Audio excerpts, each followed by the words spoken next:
Pemirsa, Badan Pemeriksa Keuangan memastikan ada kerugian negara dalam kasus pembelian lahan rumah sakit Sumber Waras oleh Pemprov DKI Jakarta.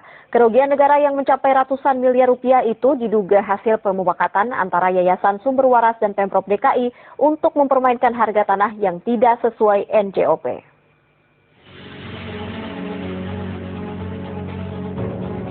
Gubernur DKI Jakarta Basuki Cahayapurnama boleh saja membantah audit Badan Pemeriksa Keuangan BPK terkait pelepasan hak tanah Sumber Waras.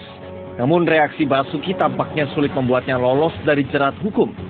Apalagi audit BPK juga telah memastikan adanya kerugian negara dalam proses pembelian lahan Sumber Waras. Kita tidak menyebutnya korupsi, kita menyebutnya kerugian negara. Dikurangi keberanian PT CKU membayar tanah itu 565 meter. Selisihnya jadi 191. Orang jelas BPK-nya ngaco begitu kok. Selain potensi kerugian negara yang sebesar 191 miliar, ada cara lain yang menjadikan kerugian negara lebih besar lagi.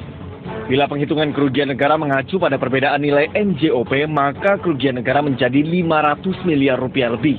Bila mengacu pada nilai objek pajak yang berada di Jalan Tomang Utara, maka diperoleh selisih sebesar 546 miliar.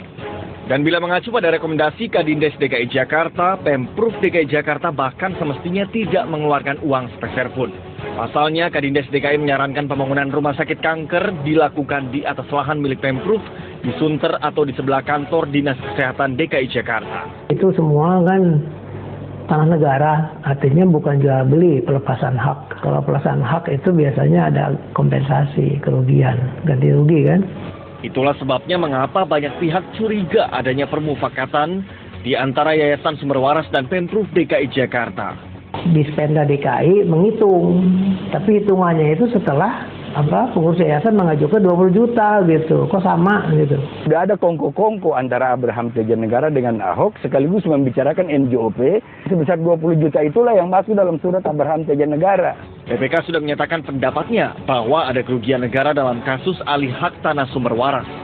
Siapapun yang diuntungkan dalam dugaan konspirasi ini, peristiwa alih hak Sumber Waras dinilai telah memenuhi unsur-unsur pasal 2 Undang-Undang Pemberantasan Korupsi.